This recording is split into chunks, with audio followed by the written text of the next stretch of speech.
Bismillahirrahmanirrahim. Assalamualaikum warahmatullahi wabarakatuh. Perkenalkan, nama saya Velia Rahmawati Agustin dari kelas 4B. Di sini saya akan menjelaskan atau memaparkan materi tentang analisis kebutuhan bimbingan konseling. Bisa kita lihat dalam minimap yang telah saya buat. Di sana ada 3 sub pembahasan. Yang pertama ada pengertian analisis kebutuhan bimbingan konseling. Lalu yang kedua ada langkah-langkah analisis kebutuhan bimbingan konseling. Dan yang terakhir ada pelaksanaan analisis kebutuhan bimbingan konseling. Yang pertama yakni pengertian. Analisis kebutuhan siswa merupakan kegiatan yang penting dalam proses pelaksanaan BK guna mewujudkan efisiensi sekaligus pencapaian sasaran layanan.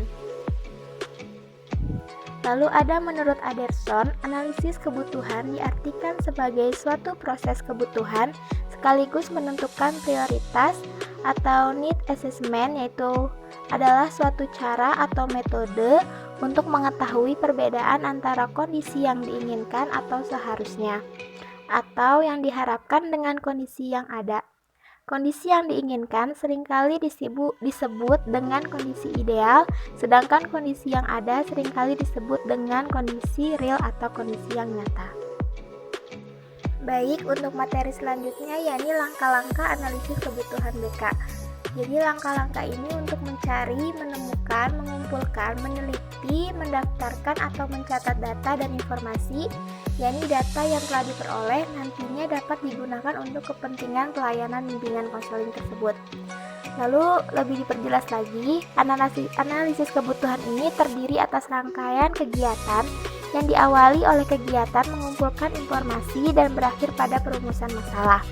Adapun tahapan dalam langkah-langkah analisis kebutuhan bimbingan konseling yakni meliputi yang pertama pengumpulan informasi, lalu yang kedua ada identifikasi kesenjangan, lalu yang ketiga ada analisis performance, lalu yang keempat ada identifikasi hambatan dan sumber, lalu yang kelima ada identifikasi karakteristik siswa, lalu yang keenam ada identifikasi prioritas, dan yang terakhir ada perumuskan masalah.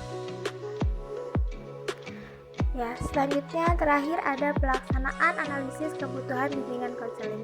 Kegiatan pelaksanaan ini yaitu mengelompokkan masalah yang berkaitan atau yang ada pada peserta didik. Pertanyaan tersebut menyiratkan agar konselor sebagai perencana program bimbingan menyusun suatu program bimbingan yang sesuai dengan kebutuhan siswa. Mungkin cukup sekian pemaparan dari saya. Mohon maaf apabila ada kesalahan. Wassalamualaikum warahmatullahi wabarakatuh.